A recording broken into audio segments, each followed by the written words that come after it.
আসসালামু আলাইকুম। এর আগের ভিডিওতে আপনাদের সাথে আমি IVF এর কিছু বিষয় নিয়ে কথা বলেছিলাম। তা আজ আমি আপনাদের সাথে সেই ধরনের মানে কিছু বিষয় নিয়ে কথা বলব যে IVF রিলেটেড।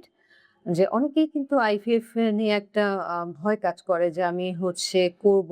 এটা কি পেইনফুল কোনো প্রসিডিউর কিনা বা ব্যথা পাওয়ার কোনো চান্স আছে কিনা বা কোনো স্ট্রেসফুল কন্ডিশন কিনা।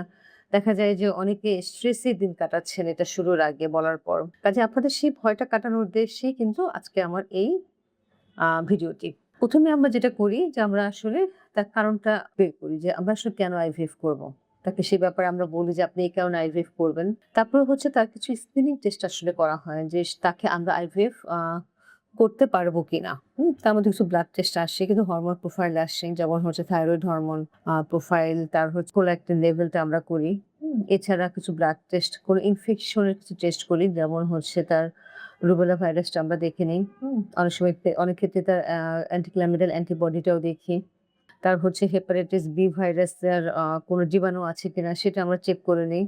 তার এইচআইভি এই ধরনের কিছু টেস্ট আমরা করি। আর যে তার একটা আল্ট্রাসাউন্ডও করে নেওয়া হয় যে তার আল্ট্রাসাউন্ড ওকে আছে কিনা। এই ধরনের কিছু টুকটাক আমরা টেস্ট আমরা করি।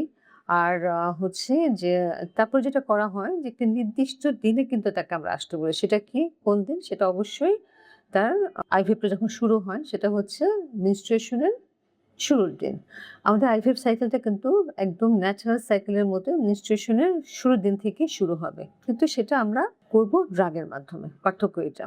এবং এই যে menstruation এর ফার্স্ট ডে এটা কিন্তু আমরা দেখা যায় ন্যাচারাল আ menstruation এর জন্য আমরা আসলে ওয়েট করি না বা করতে চাইও না। দেখা যায় সেক্ষেত্রে আমরা কিছু ড্রাগ দিয়ে দেই। সেটা হতে পারে পিল জাতীয় কিছু ওষুধ, কিছু হরমোনাল ড্রাগ, প্রোজেস্টেরন হতে পারে। এই ওষুধটা হয়তো আমরা শর্ট সাইকেল দিয়ে তাকে আমরা বলি যখন আপনি অফ করার পর যেদিন আপনার ব্লিডিং হবে সেই ফার্স্ট ডে তে আমার সাথে দেখা করবেন। এবং ফার্স্ট ডে তে যখন রোগী আমাদের কাছে আসবে তখন কিন্তু আমরা তার আরো কিছু টেস্ট করি যে এটাকে আমরা দেখি যে তার হরমোনাল ব্যালেন্সটা আছে কিনা। যে হরমোন লেভেলে আমার IVF এর সাকসেসটা অনেকটা বেড়ে যাবে সেই লেভেলটা আমাদের অ্যাচিভ হলো কিনা। সেক্ষেত্রে আমরা আবার কিছু টেস্ট করি। দেখা যায় ডে 1 এ আমরা কিছু হরমোন যেমন follicular stimulating hormone, luteinising hormone, তার serum progesterone, serum oestrogen level. আর সেই সাথে আমরা কি করি যে তার একটা টিফেস আমরা করে ফেলি। পরবর্তী দিন থেকেই কিন্তু আমরা যদি সবকিছু ওকে থাকে তার, যে তার যে লেভেলটা আমাদের দরকার ছিল যদি অ্যাচিভড করে তাহলে আমরা 2nd ডে থেকেই কিন্তু তার ট্রিটমেন্ট আমরা শুরু করে দেই। কি ট্রিটমেন্ট দেই? আমরা কিন্তু ২ টাই দিই। তাকে ১ম ট্রিটমেন্ট থেকে আমাদের যে ডিম্বাণু বড় করতে হবে। আমাদের টার্গেট কি? ডিম্বাণুর সংখ্যা বাড়ানো এবং সেই ডিম্বাণুটাকে বড় করা। এবং সেটা কি করি? আমরা ওভারাল স্টিমুলেশন এর মাধ্যমে, এবং স্টিমুলেশনটা আমরা কিভাবে দেই? কিছু ড্রাগের মাধ্যমে, এবং সেটা কিছু ওরাল ড্রাগস এবং সেই সাথে কিছু ইনজেকশন এবং একটু হাই ডোজেই দেওয়া হয়ে থাকে। কারণ আমাদের টার্গেট কিন্তু এখানে আ ন্যাচারাল বা IUI তে আমরা যেটা করি যে আমাদের ১ টা কি ২ টা ডিম্বাণু আমরা বড় করতে চাই, তার বেশি না। কিন্তু IVF এর ক্ষেত্রে আমাদের টার্গেট থাকে যে আমরা বেশ কিছু সংখ্যক ডিম্বাণু বড় কাজে এক্ষেত্রে আমাদের কিছু হাই ডোজে ইনজেকশন লাগবে। সেক্ষেত্রে আমরা দেখা যায় যে মুখের যে ওষুধ থাকে আমাদের যে লেট্রোজেন ইউজুয়ালি আমরা দিয়ে থাকি ট্যাবলেট ফর্মে। সেই সাথে আমরা কি ইনজেকশন দেই, মোনোটোপিক ইনজেকশন দিয়ে থাকি। এগুলো বিভিন্ন ফর্মে পাওয়া যায়। কিছু রিকম্বিনেন্ট ফর্মে পাওয়া যায়, কিছু নরমাল ফর্মে।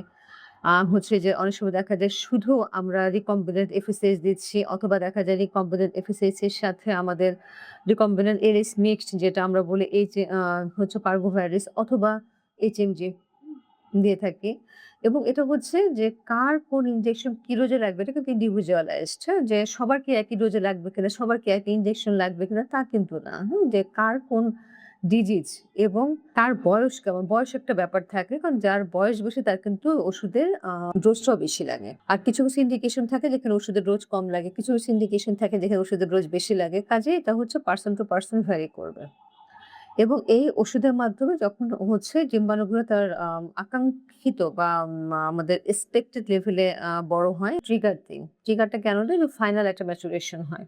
এই ডিম্বাণুগুলো। সেটা এবং কি ধরনের একটা ইনজেকশন থাকে, এসিজি ইনজেকশন অথবা গোনাডোট্রপিন রিলিজিং হরমোন ইনজেকশন। এটা কাকে কোনটা দেব এটা আমরা তখনই আমরা ঠিক করে ফেলি যে এই পেশেন্টকে এটা দেওয়া যাবে, এই পেশেন্টকে এটা দেওয়া যাবে না।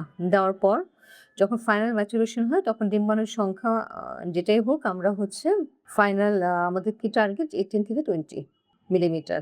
এই লেভেলটা যখন হয় তখন হচ্ছে আমরা ওদেরকে একটা ডেট দিয়ে দেই যে হ্যাঁ, আজকে আপনার ওভাম পিক আপ করা হবে এবং দেখা যায় বেশিরভাগই আমাদের 12 থেকে 14 এর মধ্যে কিন্তু ওভাম পিক আপের ডেটটা হয়ে যায় এবং এটা হচ্ছে আন্ডার অ্যানেস্থেসিয়ায় করা হয়। কারণ যেহেতু এটা হচ্ছে আল্ট্রাসোনোগ্রাইডেন্স এ একটা নিডল পিকের মাধ্যমে। নিডলটা হচ্ছে দেখা যায় জ্বরের বা মাসিকের রাস্তা দিয়ে আমরা একটা আল্ট্রাসোনোগ্রাইডে দিয়ে একটা নিডল প্রবেশ করাই ডিম্বাশয়ের মধ্যে এবং সেই হচ্ছে আমরা যদি একটু চিন্তা করি আমাদের যেমন ছবিটা আছে কিন্তু দেখা যায় যে এখানে হচ্ছে আমাদের এটা এটা হচ্ছে দেখা যায় হচ্ছে ভ্যাজাইনা বা মাসিকের যে রাস্তা এটা হচ্ছে আমাদের জরায়ু। কিন্তু আমরা কিন্তু জরায়ু পিক করব না, হ্যাঁ? দেখা যায় যে মাসিকের রাস্তা দিয়ে আমরা সাইড দিয়ে গিয়ে এই যে আমাদের ডিম্বাশয় থাকে আমরা সেই ডিম্বাশয়ের কাছে চলে যাই এবং এই ডিম্বাশয়ে কিন্তু ডিম্বাণুগুলো বড় হয়। এবং কি হয় দেখা যায় একটা নিডেল আমরা আল্ট্রাসোনো গাইডেন্স এর মাধ্যমে দিয়ে যখন ডিম্বাশয়ের কাছে যাই তখন যে বড়, বড় ডিম্বাণুগুলো থাকে সেখান থেকে আমরা নেগেটিভ প্রেশার এর মাধ্যমে ডিম্বাণুগুলো কালেক্ট করে নিয়ে আসি।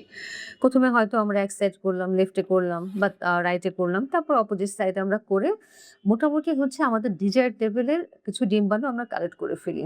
এটা ডিপেন্ড করে যে আমার ডিম্বাণুর সংখ্যা কেমন হলো সেটার উপর। বেশি থাকলে বেশি, কম থাকলে কম।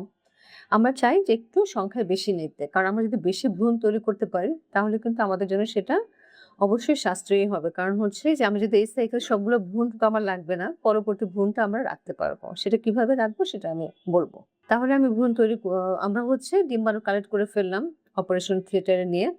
এই ডিম্বাণুগুলা সাথে সাথেই মাইক্রোস্কোপের নিচে নিয়ে এবং সে ফ্লুইড সহ কালেক্ট করা হয়। সে ফ্লুইড থেকে ডিম্বাণুগুলো সেপারেট করে সাথে সাথেই আমরা কি করি ইনকিউবেটরে রাখি এবং সেই সময় কি করা হয় আমাদের কিন্তু সিমেন্টও কালেক্ট করা হয় পুরুষ থেকে এবং সেই সিমেন্ট কালেক্ট করে সেখান থেকে স্পার্ম নিয়ে আমাদের ডিশ থাকে মাইক্রোস্কোপের নিচে সেই ডিশে আমরা আইভিএফ করি এবং মাইক্রোস্কোপের নিচে এই ডিম্বাণু আর শুক্রাণু একটা ডিশ থাকে যেখানে সেখানে শুক্রাণু রাখার জায়গা ডিম্বাণু রাখার জায়গা থাকে এবং সেখানে আমরা রেখে দিই এবং পরবর্তীতে সেটা ইনকিউবেটরে রাখা হয় এবং ভ্রূণ তৈরি করা হয়। ভ্রূণ তৈরি করে সেটা ইনকিউবেটরে আমরা একটা নির্দিষ্ট টেম্পারেচার নির্দিষ্ট পরিবেশ মেনটেন করে ইনকিউবেটরে রাখা হয় ২ থেকে ৩ দিন এবং বেশিরভাগ ক্ষেত্রে দেখা যায় ৩ নাম্বার দিনে আমরা সেই ভ্রূণটাকে হচ্ছে এবং এটা কিন্তু স্টেপ বাই স্টেপ চেঞ্জ হতে থাকে। ১ম এ দেখা যায় ডিভিশন হয়। ভ্রূণ তৈরির পর যে ভ্রূণটা ইনকিউবেটরে থাকে সেই ভ্রূণটা কিন্তু ঘন্টায়, ঘন্টায় ভ্রূণের কিছুক্ষণ কয়েক ঘন্টা পর, পর আরকি অথবা ডে হিসেবে যদি আমরা বলি ভ্রূণের কিন্তু ডিভিশন হয় এবং সেই ডিভিশন অনুযায়ী সে ২ সেলের স্টেজ থাকে, তারপর সে ৪ সেলে যায়, তারপর সে ৮ সেলে যায়, এভাবে চেঞ্জ হতে থাকে এবং 3rd ডে তে গিয়ে আমরা এই ভ্রূণটাকে হচ্ছে আমরা জরায়ুতে প্রতিস্থাপন করি। হুম? এটা হচ্ছে মোটামুটি একটা প্রসিডিউর এবং এটা হচ্ছে আমরা বলি ফ্রেশ এমব্রায়ো ট্রান্সফার বা ফ্রেশ ভ্রূণ ট্রান্সফার। অনেক ক্ষেত্রে দেখা যায় যে আমাদের জরায়ুতে সমস্যা থাকে এবং কোনো না কোনো প্রবলেম থাকে হয়তো পেশেন্টের সমস্যা থাকতে পারে। আম সেসব ক্ষেত্রে আমরা কিন্তু দেখা যায় যে ফ্রেশ এমব্রায়ো ট্রান্সফার করি না এবং এই ভ্রূণটাকে আমরা এই ৩ দিন ভ্রূণটাকে আমরা কি করি ফ্রোজেন করে রেখে দেই। আমাদের সেই ফ্যাসিলিটি অনেক সেন্টারেই আছে যেটাকে আমরা বলি ক্রায়ো প্রিজার্ভেশন।